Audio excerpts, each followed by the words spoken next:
Morning class. जैसे हमने आपको कल पढ़ाया था हिंदी सेकंड यानी कि हिंदी व्याकरण, तो आज डे है आपका सेकंड और डेट है आपकी 23। तो आज आपका चैप्टर भी दूसरा पढ़ाने वाले हैं। कल हमने आपको क्या पढ़ाया था? हमने कल आपको पढ़ाया था वर्ण, और वर्ण में हमने आपको बताया था स्वर और व्यंजन। तो उसके बाद अभी स्वर और व्यंजन आपने अच्छे से किए होंगे उम्मीद करता हूँ, और उसके क्वेश्चन आंसर, रिक्त स्थान और बहुविकल्प सभी आपने नोटबुक में आपने नोट कर लिए होंगे। तो बेटा आज हम करते हैं सेकंड क्लास, और सेकंड क्लास में हम चैप्टर सेकंड कराएंगे। सेकंड चैप्टर का नाम है आपका स्वरों की मात्राएं यानी कि वोवल मार्क्स। आपका पेज नंबर 6 और चैप्टर नंबर आपका 2 है। आप ये देख लीजिएगा अपनी बुक ओपन करके, आप इसको पढ़ेंगे। सबसे पहले हम स्वरों की मात्राएं क्या होता है, इससे पहले हमें जानने की कोशिश है कि स्वर क्या होते हैं। स्वर वही है जो हमने कल आपको पढ़ाया था, यानी कि आ से लेके पाँव तक हमने आपको कल पढ़ाया था।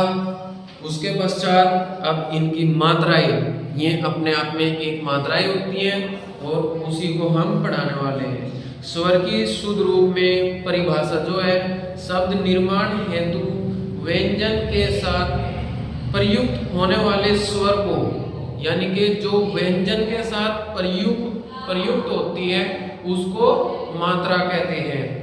हम आपको कुछ मात्राएं बताएंगे और आज हम इस चैप्टर को कंप्लीट पढ़ाएंगे।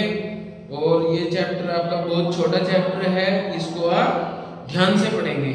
सबसे पहले बेटा हम आपको पढ़ाने वाले हैं स्वर और उसकी मात्रा। स्वर और उसकी मात्रा, इसके लिए हमने इसको रेज करना होगा क्योंकि बोर्ड आपका छोटा है, इसी वजह से हम आपको रेज करके पढ़ाएंगे। सबसे पहले हम नोट कर लेंगे एक साइड में स्वर और फिर मात्राएं। हम नोट कर लेंगे मात्रा। किस स्वर की किस टाइप की मात्रा होती है वो हम आपको आज बताने वाले हैं, आप ध्यान देंगे।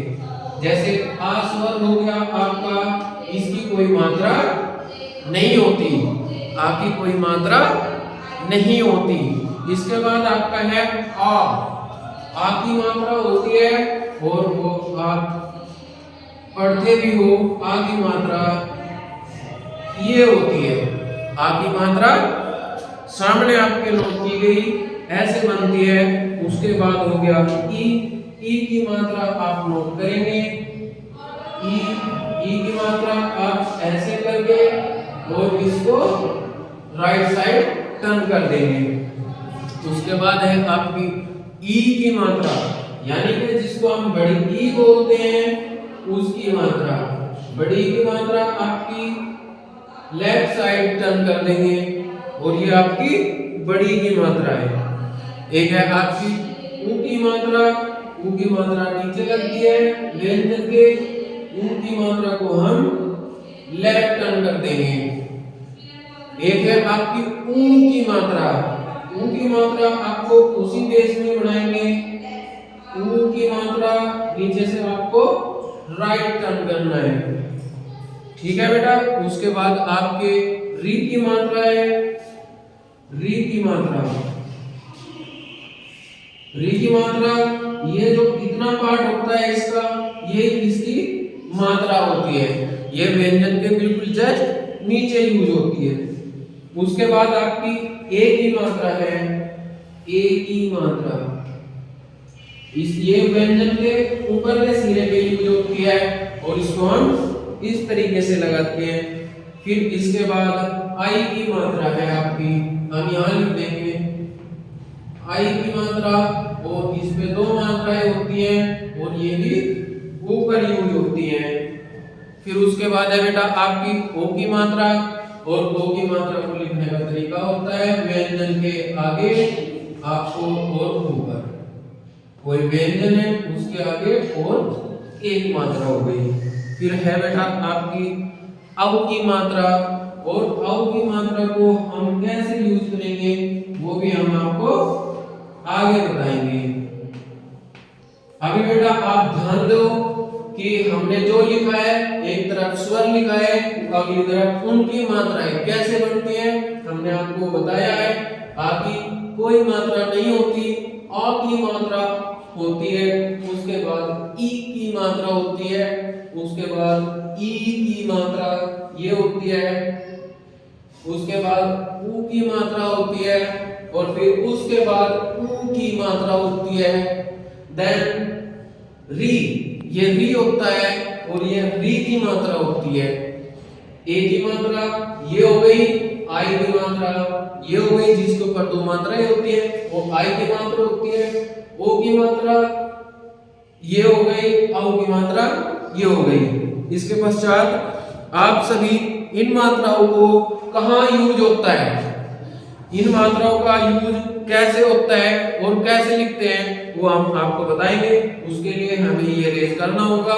अभी सभी बच्चे आप इसका स्क्रीनशॉट ले लेंगे, हम साइड में हो सकते हैं, ठीक है बेटा। उसके बाद हम इसको रेज करेंगे, ठीक है। अभी हम इसको रेज करेंगे बेटा, ठीक है। फिर हम आपको दिखाएंगे कि मात्राएं कैसे यूज होती हैं और कौन सी मात्रा कहाँ इस्तेमाल होगी, अभी हम आपको वो सब दिखाने वाले हैं। अभी सभी बच्चे ध्यान देंगे, सभी मात्राएं यूज होती हैं व्यंजन पर, और हम लिख लेंगे व्यंजन। क्या लिख लेंगे? व्यंजन। व्यंजन का मतलब है जो हमने कल आपको पढ़ाया था वही व्यंजन का मतलब है, यानी कि का से लेके उसके बाद आपका कहां तक का, है तक का, है तक का व्यंजन होता है, और वहां पे ये यूज होने वाली है। अभी इसकी चार सिराएं हैं, चार दिशाएं हैं, ऊपर, नीचे, आगे और पहले, ठीक है बेटा। पहले ये हो गया हमारा, इसके पहले ये हो गया ऊपर, ये हो गया आगे, ये हो गया नीचे। यानी कि जैसे मान के चलो हमने कोई व्यंजन लिख लिया का, हमने इसमें का लिंक कर दिया, का पे अगर इस पे जो ऊपर का सिरा है, ऊपर का सिरा जो है, हम उस पे कौन कौन सी मात्राएं आती हैं हम उनको लिखेंगे। ऊपर के सिरे पर ए की मात्रा और आई की मात्रा आएगी, ऊपर के सिरे पर ए की मात्रा और आई की मात्रा आएगी। और इससे पहले व्यंजन से पहले ई की मात्रा आएगी, आपने देखा भी होगा, ये व्यंजन से पहले ई की मात्रा आएगी, और व्यंजन के बाद आपकी ज्यादातर मात्राएं आती हैं आ की मात्रा, बड़ी ई की मात्रा, औ की मात्रा यानी कि ओ की मात्रा और औ की मात्रा। अब बात आ गई नीचे की, नीचे आपके छोटा ऊ यानी कि छोटा ऊ, बड़ा ऊ और री, ये किसी भी व्यंजन के दिशाएं हैं। आप किस व्यंजन को किस पर कौन सी मात्रा कहाँ यूज होगी वो हम आपको अभी एक व्यंजन लिख के बताएंगे। एक आपका जैसे र के साथ ऊ की मात्रा, रा पे दो मात्रा, दो तरीके से मात्राएं लगती हैं, और वो है जैसे आप छोटा ऊ की मात्रा, आप या बड़ा ऊ की मात्रा। बड़ा ऊ की मात्रा कैसे इस्तेमाल होती है रा पे? ये र है, र पे आप एक बार को करेंगे बड़ा ऊ की मात्रा ऐसे यूज, दूसरी बार करेंगे आप ऐसे यूज।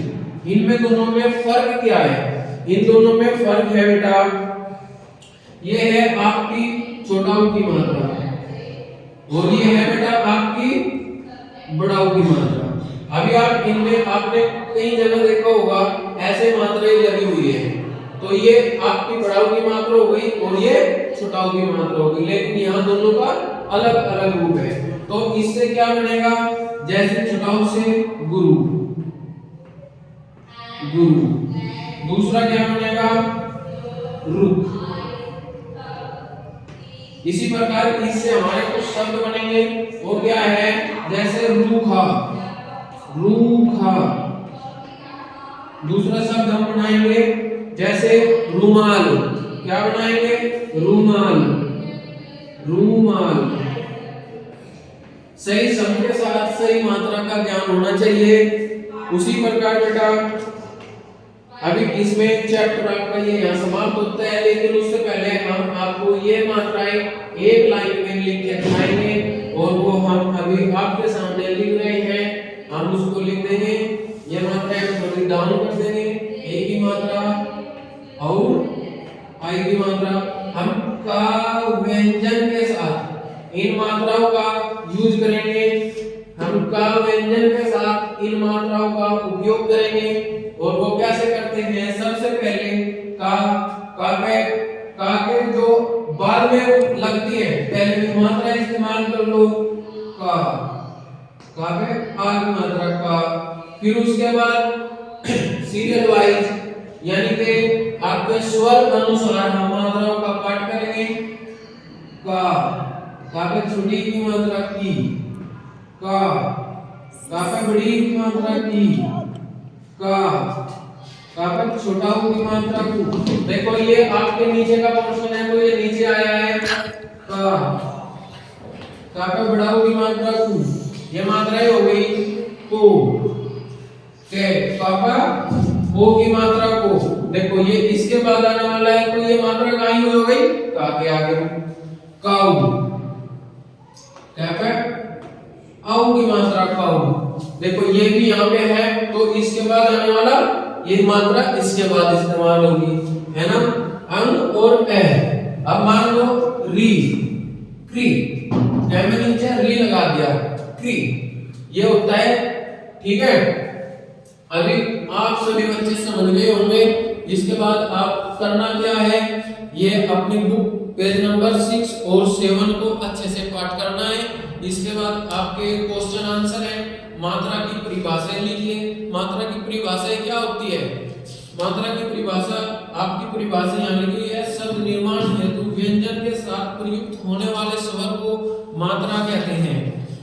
व्यंजन के पहले किस स्वर की मात्रा लगती है? उदाहरण सहित स्पष्ट कीजिए। क्वेश्चन नंबर 2 है आपका, यानी कि ये आपका व्यंजन है, इसके पहले किस स्वर की मात्रा लगती है? यानी कि छोटी की मात्रा लगती है। उदाहरण के लिए आप छोटी की मात्रा की का यूज करेंगे। दूसरा, व्यंजन के ऊपर किन स्वरों की मात्राएं लगती है? यानी कि ये व्यंजन है आपका और इसके ऊपर 2 स्वर हैं, ठीक है, ए और आई, ए की मात्रा और आई की मात्रा। इसके बाद आपका क्वेश्चन नंबर 4 है, व्यंजन के नीचे किन शब्दों की मात्राएं लगती है? व्यंजन के नीचे 3 शब्दों की मात्राएं लगती है, छोटा ऊ, बड़ा ऊ और री। इसका पोर्शन ख। निम्न प्रश्नों के चारों विकल्पों में से सही विकल्प चुनिए। व्यंजन के साथ प्रयुक्त होने वाले स्वरों को क्या कहते हैं? संयुक्त। व्यंजन के साथ प्रयुक्त होने वाले स्वरों को क्या कहते हैं? संयुक्त व्यंजन। क्या कहते हैं? ठीक है बेटा, आपका ये चैप्टर यहाँ तक कंप्लीट हो गया और आप इसको नोट करेंगे। सभी बच्चे कल यानी के मंडे में अपनी नोटबुक चेक कराने के लिए मैसेज का इंतजार करेंगे। आपकी नोटबुक मंडे में चेक होगी। आप सभी एक ईमानदारी से और टाइम से करेंगे। Thank you.